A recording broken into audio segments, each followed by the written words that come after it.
একদিন মিনা নদীর ধারে খেলছিল। তার পাশে ছিল তার প্রিয় সাদা বিড়াল। হঠাৎ সে নদীর জলে ঝিকিমিকি আলো দেখে চমকে ওঠে। সে দেখে জলের নিচ থেকে ভেসে উঠছে এক সুন্দরী জলপরী। জলপরীর চোখে ছিল দুঃখের ছায়া।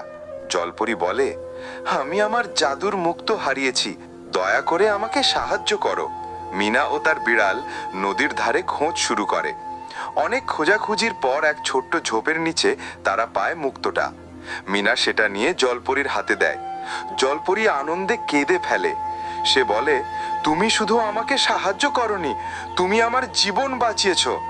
সে মিনাকে একটা ছোট্ট জাদুর ঝর্ণা উপহার দেয়। শেষে জলপরী বলে, যখনই তুমি কষ্টে থাকবে আমি এসে পাশে থাকব। আর নদীর জলে মিলিয়ে যায় এক ঝলক আলোয়। বন্ধুরা, গল্পটি ভালো লাগলে লাইক, কমেন্ট এবং সাবস্ক্রাইব করুন।